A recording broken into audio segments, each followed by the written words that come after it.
کچھ لوگ ان لوگوں کے بارے میں جو بیچارے یہ چل رہے ہوتے ہیں راستے میں، کبھی کسی مسجد کبھی کسی مسجد، اپنا کھانا اپنا وقت اپنا خرچہ اس پہ چل رہے ہوتے ہیں، لوگوں کو دین سکھاتے ہیں، خود بھی سیکھتے ہیں، جو کچھ خود سیکھ چکے ہوتے ہیں وہی دوسروں کو سکھاتے ہیں، کبھی ٹوٹا پھوٹا جو ہے غلط بھی کہہ جاتے ہیں، مسائل کے اندر خاص طور پر وہ گفتگو کرتے نہیں ہیں، علماء سے پوچھ کر چلنے کا کہتے ہیں۔ تو ان لوگوں پر بھی بعض دفعہ نہیں بلکہ کئی دفعہ مجھ سے بھی لوگوں نے مخاطب کیا، مجھے بھی، یار ان کو تو کچھ آتا نہیں ہے، ان کے اندر نشے بھی ہوتے ہیں، ان کے اندر فلاں فلاں قسم کے لوگ بھی ہوتے ہیں، لٹیرے بھی ہوتے ہیں وغیرہ وغیرہ۔ بات اپنی جگہ پہ کسی حد تک ٹھیک لگتی بھی ہے، لیکن اگر اس کی گہرائی کے اندر جائیں تو پھر یہ بات بالکل ہی ایک فضول سی لگتی ہے۔ پہلی بات تو یہ ہے، اچھے برے ہر جگہ پہ ہوتے ہیں، اور اگر آج ہی ہم امر بالمعروف نہی عن المنکر کا دروازہ بند کر دیں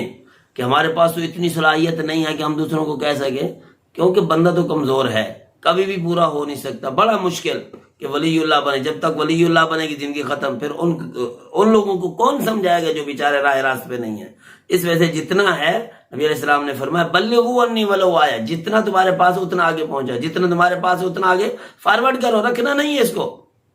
آگے پہنچاؤ، جتنا آگے پہنچاؤ گے اتنا تمہیں یاد ہوگا۔ یہ حکم ہے نبی پاک صلی اللہ علیہ وسلم کا، یہ نہیں کہ ہم عالم فاضل وہ سارا کو تہجد گزار 5 وقت کے نمازی بنے کہ پھر دوسروں کو کہیں گے، نہیں ایسا نہیں، بالکل۔ پھر تو باپ کو بھی اولاد کو سمجھانے کے لیے اجازت نہیں ہونی چاہیے، کیونکہ میرے اندر بھی فلاں کوتاہی ہے، میری اولاد کے اندر بھی کوتاہی ہے، میں کیسے کہوں اس کو؟ پھر بھی صحابہ نے جب یہ سوال کیا، کیا ہم جب تک خود عمل نہ کرے اس وقت تک نہ کہیں؟ نبی علیہ السلام نے فرمایا کہو اس وقت بھی، اگرچہ تم خود عمل نہیں کرتے ہو۔ اس طرح کا مفہوم ہے ایک حدیث کا۔ تو میرے بھائی دوستو بزرگو، اب اس کا حقیقت کے ساتھ کیا تعلق ہے، حقیقی جواب کیا ہے وہ سنیں۔ حاجی عبدالوہاب صاحب جو پاکستان تبلیغی جماعت کے امیر ہیں، ان کے بارے میں ان کے ایک خادم نے کتاب لکھی ہے، مولانا فہیم صاحب نے، میرے حاجی صاحب کے نام سے۔ وہ میرے سامنے اس وقت پڑھی نہیں ہے، نہیں تو میں آپ کو صفحہ بھی بتاتا، پیج بتاتا کہ بھائی یہ فلاں پیج پر ہے، فلاں لائن ہے۔ کہتے ایک مرتبہ مولانا الیاس رحمہ اللہ جو تبلیغی جماعت کے بانی تھے، ان کے پاس کچھ لوگ رہتے تھے ذرا سنجیدہ قسم کے لوگ، تو ایک آدمی اپنا لڑکا ان کے پاس چھوڑ گیا کہ بھئی یہ بھی آپ کے ساتھ رہے گا، لیکن اس بچے کو نہ، اس لڑکے کو یہ کچھ چوری کی عادت تھی۔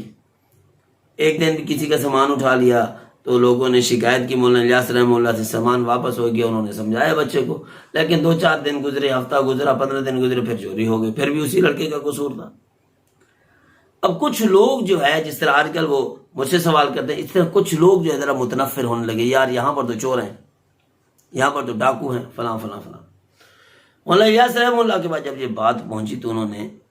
بلا کے سمجھایا، بیٹا بات یہ ہے، تم لوگ تو سنجیدہ ہو نا، اور اس لڑکے کی وجہ سے جا رہے ہو، میں نے یہ جماعت بنائی ہی چوروں اور ڈاکوں کے لیے ہے،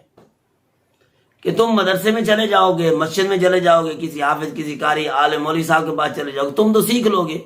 یہ جو گندے سے گندے تر ماحول کے اندر رہتے ہیں اور جنگلوں کے اندر زندگی گزارتے ہیں، ڈاکو ہیں، لٹیرے ہیں، قاتل ہیں، فلاں فلاں فلاں فلاں ہیں، بدکار ہیں، تو ان کے پاس کون جائے گا؟ تو ان کو سمجھانے کے لیے مولوی الیاس نے یہ جماعت بنائی ہے۔ ہاں، اب تم میں سے کوئی جانا چاہے، تمہارا جی نہیں مانتا تو کوئی حاجت نہیں، تمہیں کہیں سے نہ کہیں سے دین مل جائے گا، دین کی باتیں اور دین کی ہوائیں لگ جائیں گی، لیکن ان کے پاس کوئی نہیں ہے،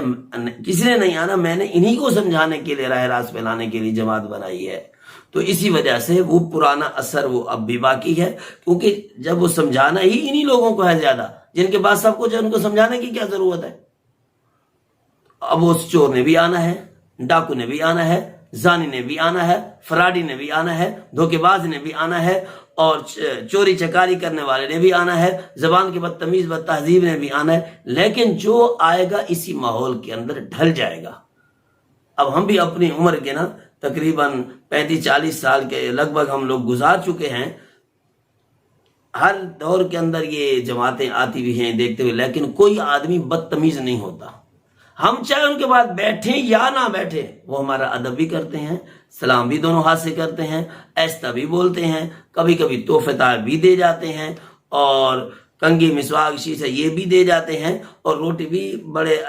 ادب کے ساتھ آفر کرتے ہیں اور کھلاتے ہیں، سارا کچھ کرتے ہیں، لیکن بدتمیز نہیں ہوتے۔ تو اس ماحول کے اندر جس میں چور چکاری کرنے والے رہتے ہوں، اس کے اندر ادب اگر سکھایا جائے تو یہ بہت اچھی بات ہے.